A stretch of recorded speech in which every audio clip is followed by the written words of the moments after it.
Jupiter was the supreme god in the Roman mythology pantheon.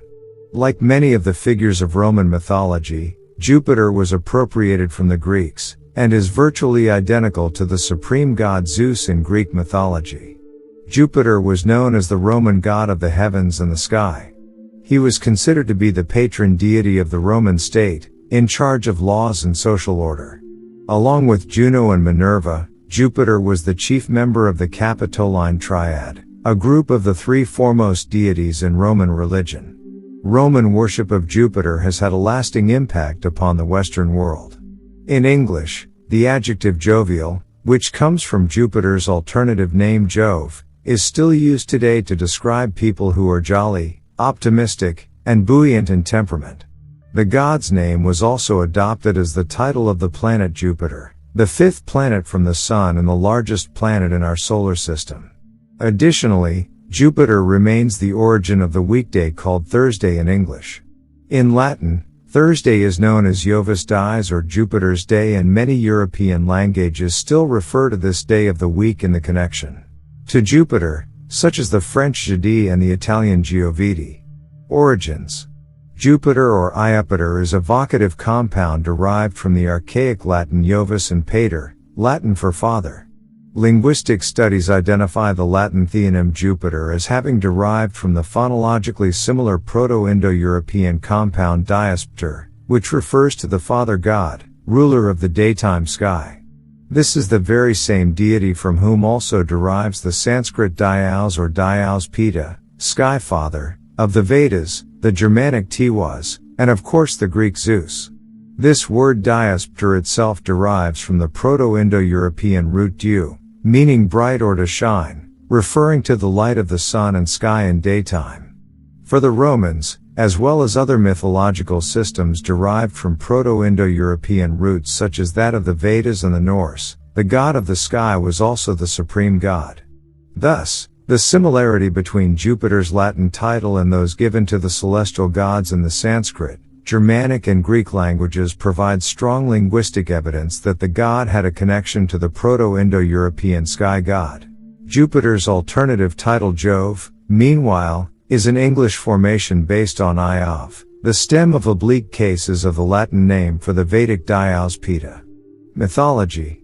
Jupiter was the son of Ops, the Earth Mother, and Saturn, the prevailing sky god who ruled over the rest of the Roman pantheon.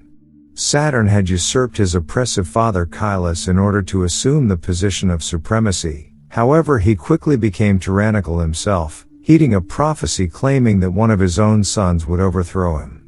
In order to prevent this from occurring, Saturn devoured all of his children as soon as they were born. Realizing that her next child Jupiter would be susceptible to the same treatment, Ops hid him as soon as he was born and offered Saturn a large stone wrapped in swaddling clothes in his place.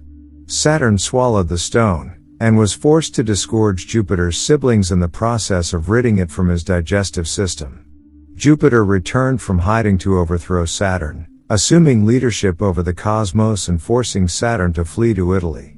Considering his status as the supreme god in the Roman pantheon, it is not surprising that Jupiter enjoyed numerous romantic episodes and thereby sired many offspring. By Maya he is the father of Mercury, the god of commerce. By Dione, he fathered Venus, goddess of love, and by Ceres Proserpine, goddess of the spring. Diana bore Jupiter a son and a daughter, Apollo, god of the sun, and Diana, goddess of the moon, respectively. He is also considered to be the father of Minerva, goddess of wisdom. Functions. Jupiter's many functions varied along with his numerous epithets.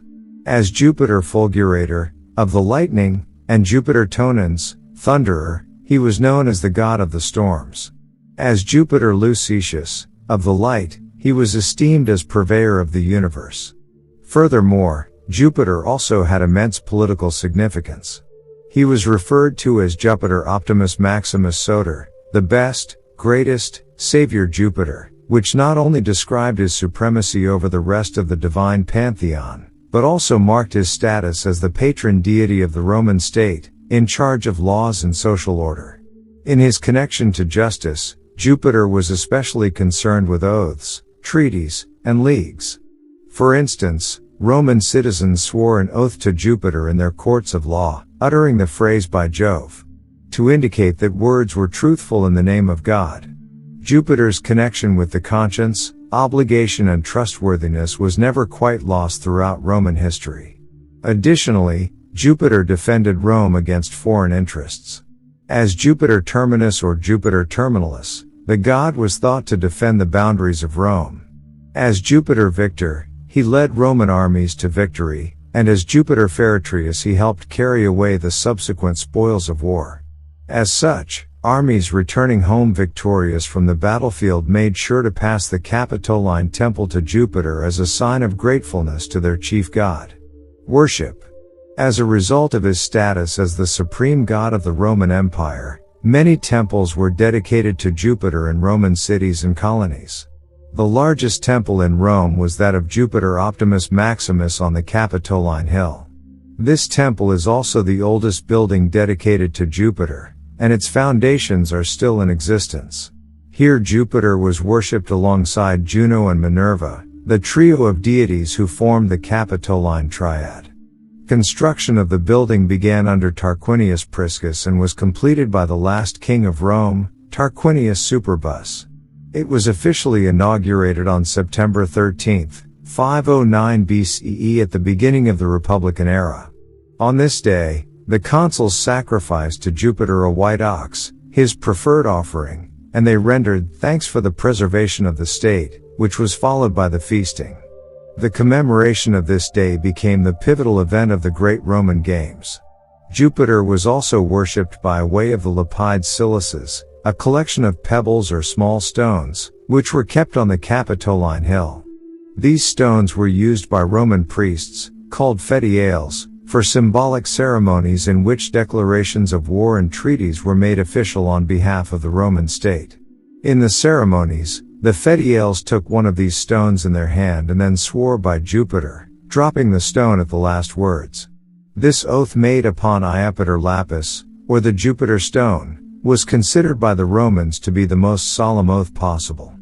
Considering Jupiter's function as adjudicator of oaths, it is not surprising that it was only in the presence of Jupiter's priests that the conferatio, the most ancient and sacred form of marriage in the Roman tradition, took place. The original temple was rebuilt in marble after it was destroyed by fires in 83 BCE. Fires followed again in 69 CE, when the capital was stormed by the supporters of Vitellius.